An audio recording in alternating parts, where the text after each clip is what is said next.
Hello, what's good YouTube? Hope you guys are all doing well today, and welcome to episode 70 of Staying in D1. As you guys saw in the previous episode, we lost our first game in Division 1 using this team, and I was thinking about making some changes, but I said, you know what, forget it. Let's just go ahead and give them another shot. I haven't been really conceding many goals. I've been playing pretty decent with this team.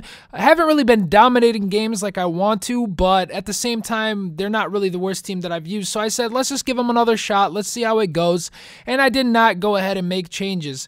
And a lot of you guys know, if you've been watching me for a while or if you've been watching me on the stream, I don't like doing what everyone else is doing. You know, a lot of people use the 3-5-2 this year because it's so good. And by all means, I'm not saying anything against that, so don't get me wrong. I like trying all formations and like trying all different types of teams and players. So I'm just that kind of person. I don't want to stick to one thing. I want to keep using different teams and seeing what works for me. So we do come up against a silver side in Division 1, and to be honest with you guys, silver teams are really not that great this year. I mean, they're good. They're just not as powerful as last year simply because of the first touch. Silver players just don't have amazing first touch as some of the gold players do, but you guys can see that I accidentally paused the game as I was trying to skill with Hulk. I guess that's part of our skilling. I'll pause it in the middle of a skill, and we get through, and Hulk is going to score for us in the 5th minute. And this was a pretty easy game for the most part. As I was saying before, silver teams are just, you know, they're not really that powerful.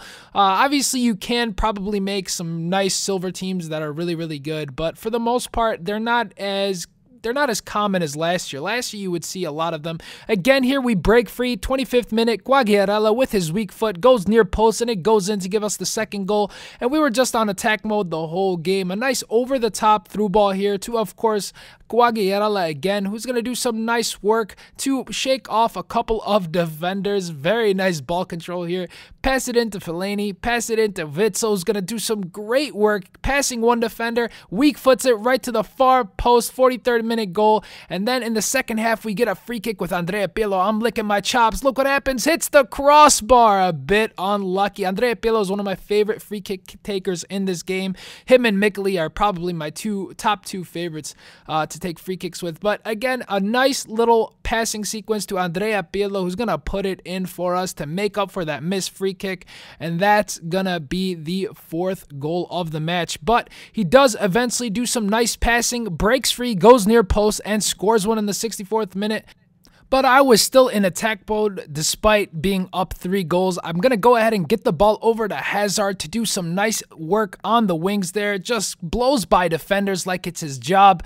Does a little scoop turn here, drags the ball back, shakes off the defender, broken ankles, and finesses it into the back of the net. That is one of my favorite skill move combos, the scoop turn into the drag back. It's so effective inside the box, especially with Hazard, someone with great skilling, or great dribble rather. But eventually he does get another one as we just fail on defense and pretty much give him another goal. So that one's going to end 5-2. Not a bad outcome, but again, he did have a silver side, so I'm not really happy with my win, even though we did win by quite a bit. But it is against a silver team. I had the better team, so I was expected to win regardless. But in any case, guys, I finally decided to change up my 4-3-3 team. I decided to get rid of it even though I was winning. I don't know, man. I just did not feel good about it. And when I don't feel good about a team, I just want to go ahead and switch things up. Maybe I was getting bored of it. I don't know. Because the thing is, I was winning, which is weird to say I wasn't feeling good about it. Because to win like that and not really lose, it's kind of dumb to say I'm not really feeling it. But you guys see, this is the team we had in the Hybridly Brilliant episode, which was the 4-4-1-1 hybrid. It's got Falcao, Rodriguez, Guarin, just a great team to use. I really like this team a lot. The 4-4-1-1, as I've talked about a lot this year, it just really plays with the wings a lot. It's good for possession. It's good for build-up play, which is what I like a lot. You know, someone said in the other video, he put as a reply, he's like, "You play like a dick. You're a possession whore." And then I told myself, okay, so would you rather me play like all my opponents and over the top through balls over and over again to pacey strikers like this guy did? And would that make it better? Would that make it more fun? Because this play style works perfectly. I mean, here we get him on the counter. Nice little ball to Xabi Alonso. Alonso absolutely rockets it past his keeper. And again, we do get him on the counter of our own here with Guarin on the wings. He's only a 2-star skiller, but we do get our step overs off to break us inside. And look at this passing sequence right to Falcao, who's going to scoop turn and then finesses it right into the back of the net to give us our second goal. Falcao is so brilliant in the box. Earlier this year when I used him in a 3-5-2 team, he just did not do it for me, man. I did not enjoy using him, but in this 4-4-1-1, I assume he would be also good in a 4-2-3-1. He's just so much better as a lone striker. But look at this great passing here. A nice over-the-top through ball into a cross. James Rodriguez makes a perfect run and just nice little sneak by the keeper to go ahead and give us our third goal. But as I said before, this is what pace can do to you if you are not careful. Alexandre Pato just outpaces my whole defense. Nice little pass there. He gets one back in the 77th minute. And again, this is what happens when you're not careful with possession. People with pace can just destroy you on the counter. Try to go with a long shot with Guarin. By the way, if you guys are looking to get him, pick him up. He's got beast long shots. We do end up getting a corner. He pulls out his keeper a little bit, but Silvestre just goes ahead, out jumps his defender, and puts it in for us in the counter. So we go ahead and get 19 points at this point. You guys see the match stats, completely dominated this match. But again, his team was not built correctly. I emphasize this so much, guys. You can't build a team based on just the players you have, or players that look good. You know, Özil and Modric are great players. Don't get me wrong, great players, but you need them in the proper teams. You can't put them as center mids and say, hey, perform for me, man. It just doesn't work that way. You really need to think about the teams you make. Go to footwiz.com, go to foothead.com, whichever you prefer. They're both wonderful sites. Check the work rates of player. Work rates, guys, are so important, especially for defenders.